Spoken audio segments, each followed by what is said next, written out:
Polestar, the latest EV automaker coming to market via SPAC, is launching its new Polestar 3 SUV in 2022, and they're dropping a sneak peek of it here today in New York City. We've got the Polestar CEO with us, Thomas Ingenlath, joins us now along with Yahoo Finance Prod Supermanian. And Thomas, thank you for joining us here. We want to get some visuals on your car, but first, can you tell us a little bit about this SPAC merger that you're about to complete and finally list? You're right. Well, we obviously found what we consider the ideal partner, somebody who's really experienced in doing successful SPACs. And of course, Guggenheim is certainly together with us on that track. We make sure that we deliver on what we promised. And next 2022 in the first half, we should finish this process.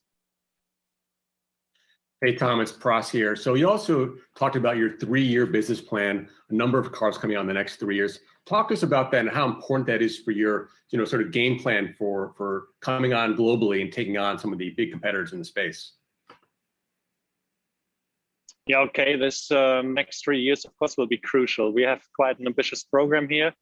3 new cars in the starting blocks, 2022, 23, 24. That's quite an intense time. And together, product portfolio and together with the market expansion, these 2 elements will be the key enabler for us to really do what is the idea, to go from what is this year around 29,000 cars to 290,000 cars in 2025. So that expansion, of course, is very much connected to this business plan, product portfolio growth and markets.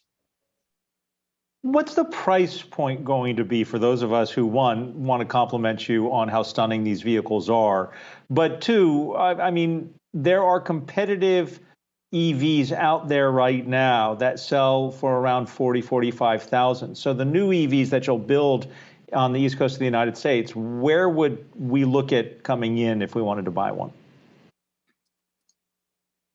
Well, the price span in which the brand Polestar operates and offers is indeed quite well defined now with the 2 cars that we have on the road.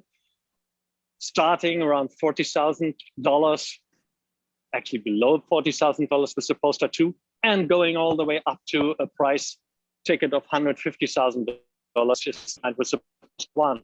The cars that we're launching now, Polestar 3, 4, and 5 in the next 3 years, will be positioned in this price span.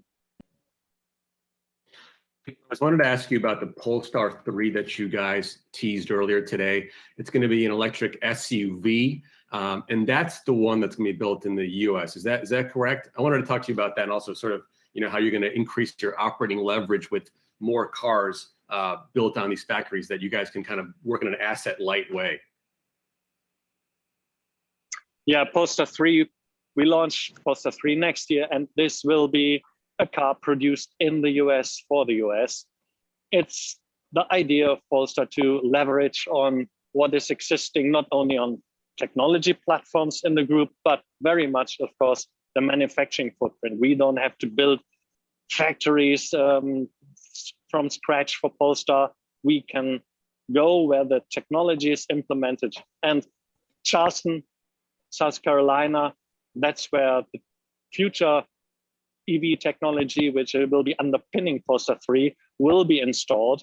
And this is where we're going to produce this Polestar 3. Thomas, the Polestar 5, a couple of years ago, we spoke about the Polestar 1 in person. And is the Polestar 5 going to be the next halo car for the brand?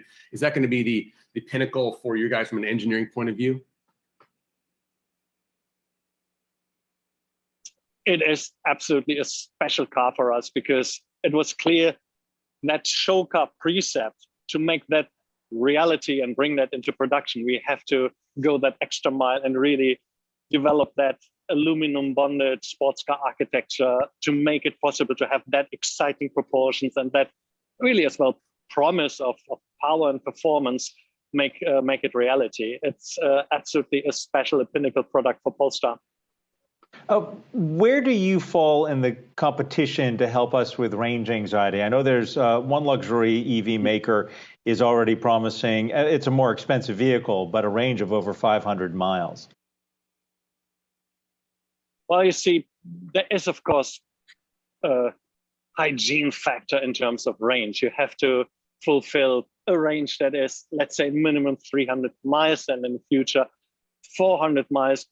At some point, you have to question, does adding more miles to it really make sense? Or is the question not a different one? I think customers really need a sufficient charging infrastructure. You don't want to be dependent on having the biggest battery and the longest range in the world. This is wasteful use of resources. The second that you have a reliable charging infrastructure, you can do a much more meaningful implementation of battery size and range into an electric car. Hey, Thomas, it's Pross. One more last question here. So you guys are kind of projecting 290,000 vehicles out by 2025.